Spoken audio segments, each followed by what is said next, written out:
the moment that we have right here takes us back a few weeks ago. A few weeks ago, beginning of the year, when things were just starting, and it was 2020, 2020 was starting, a year full of possibilities. And right out of the bat, we're presented with something that perhaps some of us immediately pricked up our ears. Some of us said, well, it's happening elsewhere. And before we knew it, it was at our doorsteps. Every bit of news that came in, it became a snowball with those effects affecting so many around the globe. And most of us ended up in a lockdown, ended up in the sheltering at home, ended up not being able to continue with our routines in every single way you can think of, between not going to work because work places have closed down, not being able to do shopping because malls and everything else has shut down, having your children at home because schools have shut down. Everything that we counted on our daily routines that defined our days became totally disrupted, and our lives became those first few weeks of just literally, what happens next? What do I do now? There was a limbo. I'm going to call it like a sense of limbo, that we were like in suspended animation. What happens now? And yes, I'm sure for a lot of us, even a little bit of fear crept in. Yeah, what's happened is, as these weeks have progressed, and I got a lovely picture here I want to share with you. As these weeks have progressed, we discover other things, because clearly when you are limited to a space, or you're limited to just a few things, the extras that have been filling our days and our hours and our months and our years, our agendas, that are no longer there. You start discovering all these other little bits and pieces of your life that have been there all along, and we have not been paying attention. A little bit like with the frequencies, right? Which are always there, always there. It is us who do not, pay attention to them. Just an aside.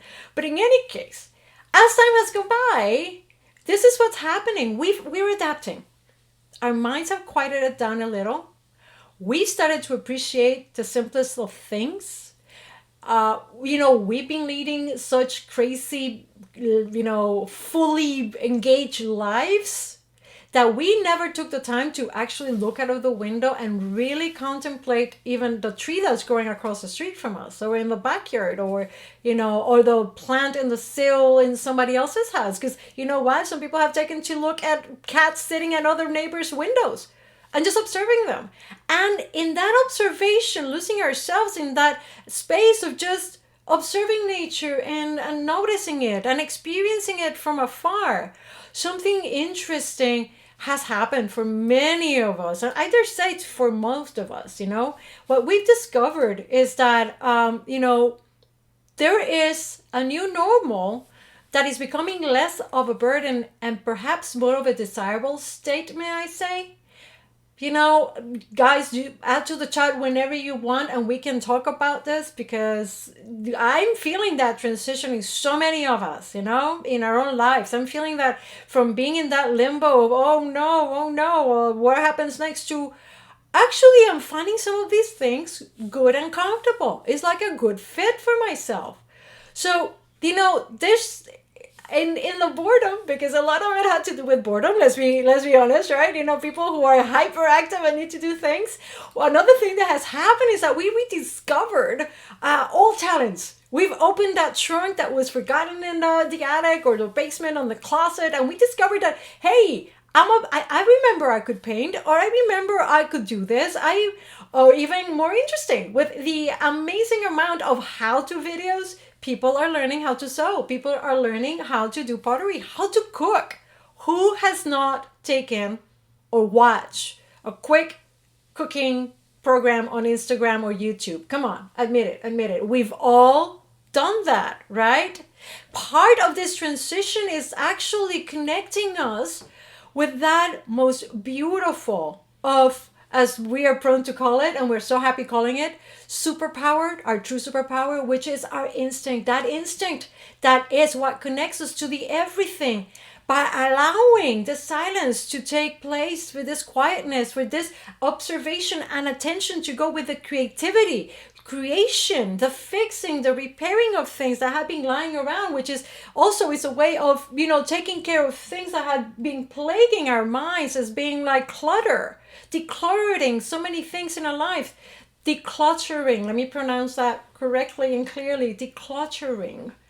We have rediscovered something so profound that there is happiness. There's a happiness closest to who we really are, who we've always been, and even includes just sitting by the window watching the trees. And guess what? There is nothing, personally, I'm going to say, that should make us feel guilty about that. It's not a waste of time. There is no wastage of time as we are rediscovering ourselves. And it has taken us to definitely new levels of discovery, because one of the things that has become apparent is that we're discovering that a lot of our lives as we used to live them, we are outgrowing them. We are outgrowing them. And I'm fairly sure that this is where this question came from, because as we are discovering that perhaps, okay, I can be an IT, but my true joy is to create patterns that I can then print on fabrics and do these fabulous designs, or my true joy is just do math all day long. So what do I need to do? So this is what I'm really doing, and I'm not rushing around doing this. We're discovering that perhaps the relationships that we were tolerating, or we had not come to understand that for the longest time, our instinct was telling us it's time to move on. Now it's become crystal clear, all of these things are coming to the surface. And while some of us are really coming to love this new state in which, we are in touch with this real inner joy of discovery, some of us are making us feel super miserable. And this is where guilt comes in, because as we think about walking away from careers, lifestyles, even close relationships, it's leading us to have our instinct get clouded by it. We're not able to make a decision. And when we fall in the inability to make a decision, we go like, I'm going to date myself. I don't know if I'm sure most of you guys, I'm going to go on a limb here, remember pinball machines? When they tilt, cannot go in either direction. And you fall in this inner despair because you do not know which way to go. Do you continue on living then your life as if it was the life you wanted to live? Or are you willing to follow that instinct and move on into the life that is being shown possible for you? Because guess what? Sitting by that window, watching that tree grow, or picking up all these new skills, it shows it is possible.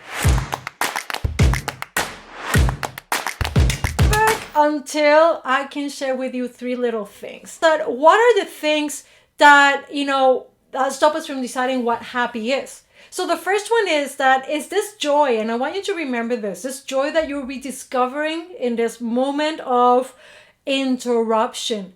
It's really what connects you with your instinct, because that inner voice knows what you need and will always help you listen to it if you maybe recognize it as where your true self lies. When you do that, when you access it in that joy, you recognize it, it has become so much easier to continue to listen to it, even when our ability to discern becomes clouded by fear and feeling that we cannot make a decision, okay? We all outgrow our own lives. Change is a constant. We know this. We hit dead ends and we know we need to move on, and yet we don't. But when we do, we're able to be happy. But when we persist in staying with the routines, the habit, the old status quo, we end up losing our joy and we end up losing our direction, because we create a conflict within ourselves about where our happy is. Once you have a taste of what your happy truly is, guys, let me tell you, it's not easily undone. You cannot unsee true joy in yourself. And lastly, pay attention to what your imagination is showing you, yearning, letting that creativity flow. Imagination is not it's not fantasizing, it's not actively directing a storyline. It just presents itself. And I'm going to go out on a limb here and say that our imagination is how we are able to shape for the mind's comprehension all the possibilities that are coming through for us in our instinct. Maybe this is also a moment for all of us, and I just want to throw this out there, that the concept of letting people down, more often than not, it's a fear that is based, and we've said this, is facing our sense of worthiness. And ultimately, we cannot live by other people's expectations on how we'll live our lives, what makes us happy, what should be making us happy. That has to come from each of us. And what makes that so much easier, and I'm going to tell you personally, and as Nadia shared, is when you are able to live in these frequencies, when you know them to be there all the time. And it is us who need to pay attention to them. And then that connection for us becomes complete because we become aware of it. But they are there. And they are really influencing and guiding through our instinct what is the best of everything that awaits us. All our needs are always met is when our wants and expectations come in the way that disrupts this beautiful, pure communication between the everything, the all that is, and you.